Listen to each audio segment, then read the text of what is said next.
नमस्कार। आप सुन रहे हैं द बॉलीवुड रेडियो और मैं हूं आपके साथ आकाश।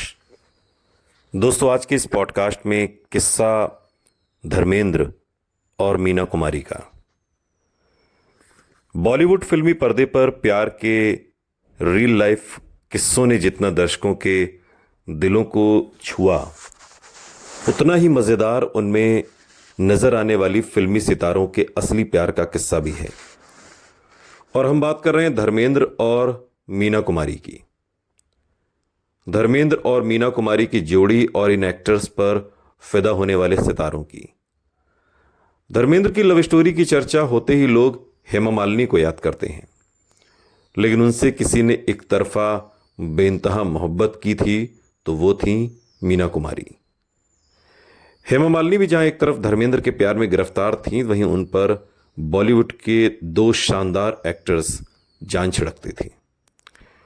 और कहते हैं कि धर्मेंद्र ने, चूंकि जब वो हिंदी फिल्म इंडस्ट्री में आए तब बहुत नए थे और मीना कुमारी बहुत सीनियर थी। धर्मेंद्र में पहले मेकर्स को स्टार पावर नहीं दिखता था और उन्हें इंडस्ट्री में काफी रिजेक्शन भी झेलने पड़े। धर्मेंद्र जब अपने करियर को लेकर स्ट्रगल कर रहे थे तो मीना कुमारी सहारा बनकर आई। चर्चा है कि गांव से आए सीधे सादे धर्मेंद्र को मीना कुमारी ने ही फिल्म इंडस्ट्री में जीने, चलने, बोलने और काम करने का तरीका सिखाया था। हालांकि यह भी कहा जाता है कि इनका प्यार बॉलीवुड में अंत तक गुमनाम ही रहा, कभी किसी ने स्वीकार नहीं किया। सालों बाद धर्मेंद्र से एक इंटरव्यू में पूछा भी गया तो उन्होंने कहा कि मैं तो मीना कुमारी का फैन था। अब एक स्टार और फैन में जो मोहब्बत हो सकती है वो मोहब्बत थी।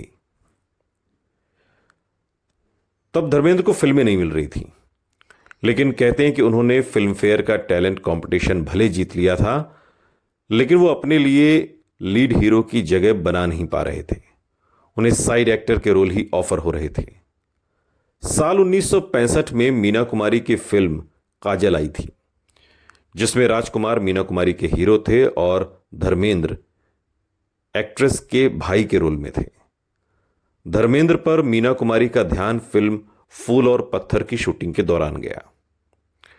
उस वक्त मीना कुमारी शादीशुदा थीं और पति कमाल अमरोही से रिश्ता उनका लगभग बिगड़ चुका था और ऐसे में अकेलेपन और बिछड़ने का दर्द वो सह रही थीं। मीना कुमारी को धर्मेंद्र का साथ पसंद आने लगा, वहीं कमाल अमरोही का मीना और धर्मेंद्र का साथ बिल्कुल नहीं भाता था। वरना कहते हैं कि अगर मीना कुमारी और धर्मेंद्र की नजदीकियां न होती तो शायद फिल्म पाकीज़ा में कमाल अमरोही लगभग धर्मेंद्र को लेने का मन बना चुके थे। कुछ रिपोर्ट्स में यहां तक दावा है कि मीना कुमारी धर्मेंद्र के प्यार में पागल हो चुकी थी और वो उन्हें लेकर इतनी पॉजिटिव थी कि वो उन्हें कई बार डांट भी दिया करती थी। धर्मेंद्र उनकी इस पॉजिटिवनेस को झेल नहीं सके और कहते हैं कि एक बार धर्मेंद्र ने मीना कुमारी को थप्पड़ भी मार दिया था। धर्मेंद्र ने अपना पैर इंडस्ट्री में धीरे धीरे जमा तो लिया और जैसे जैसे वो आगे बढ़ने लगे मीना कुमारी से दूर होते गए। कहने वाले तो ये भी कहते हैं कि इसके बावजूद मीना कुमारी उन्हें उतना ही चाहती थीं और उनके गम में खुद को शराब के नशे में डुबो कर रखने लगी। हालांकि ये कहना आज भी मुश्किल है कि फिल्म इंडस्ट्री के प्यार की इन कहानियों में सच्चाई कितनी है और फसाना कितना। लेकिन उस दौर की तमाम मीडिया रिपोर्ट्स की माने तो मीना कुमारी बहुत ज़्यादा शराब पीने लगी थी और इसी वजह से उनको अपनी जान भी गंवानी पड़ी। लेकिन इसके पीछे धर्मेंद्र ही थे या फिर कमाल अमरोही से बिगड़ते रिश्तों ने उन्हें शराब के करीब लाकर खड़ा कर दिया, कहना मुश्किल है। धर्मेंद्र की जिंदगी में एंट्री होती है बाद में हेमा मालिनी की, जिन्हें देखते ही वो अपना दिल दे बैठे। धर्मेंद्र को हेमा मालिनी से साल 1970 में फिल्म तुम हंसी मैं जवां के सेट पर मोहब्बत हुई। उस वक्त धर्मेंद्र पहले से शादीशुदा थे और 4 बच्चों के पिता भी थे। लेकिन हेमा मालिनी के प्रति उनका प्यार इतना ज़्यादा था कि वो हर वक्त उन्हें इम्प्रेस करने के तरीके आजमाते थे। और कहते हैं कि हेमा के साथ सेट पर वक्त बिताने के अलग अलग बहाने भी धर्मेंद्र ढूंढा करते थे। उस वक्त हेमा मालिनी ने जितेंद्र से लेकर संजीव कुमार जैसे स्टार्स तक का प्रपोजल ठुकरा दिया था। कहते हैं कि हेमा मालिनी पहले धर्मेंद्र को कोई भाव ही नहीं दे रही थी। उन्हें एक शादीशुदा मर्द से शादी में कोई दिलचस्पी नहीं थी। धर्मेंद्र अपनी पहली पत्नी प्रकाश कौर को तलाक देकर हेमा मालिनी से शादी नहीं करना चाहते थे, इसलिए उन्होंने धर्म बदलकर शादी की।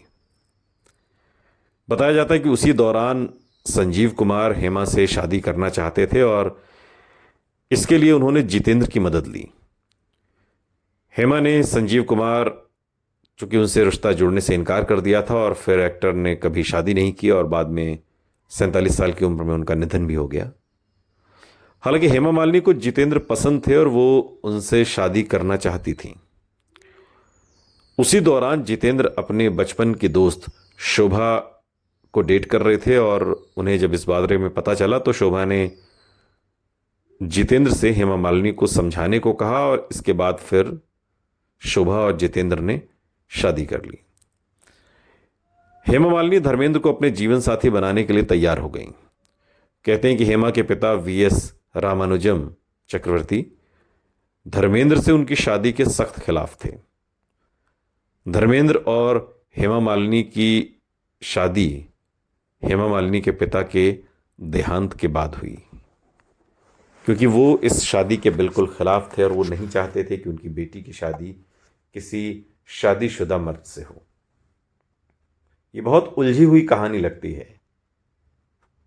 एक मीना कुमारी जिनकी मोहब्बत एक तरफा रही और वो जब तक जिंदा रहीं धर्मेंद्र से मोहब्बत करती रही, और एक हेमा मालिनी जिनसे संजीव कुमार जब तक जिंदा रहे तब तक उनसे मोहब्बत करते रहे। लेकिन न मीना कुमारी को धर्मेंद्र मिले न संजीव कुमार को हेमा मालिनी, लेकिन हेमा मालिनी को धर्मेंद्र और धर्मेंद्र को हेमा मिल गए। ये कुछ अजीब सी मोहब्बत है।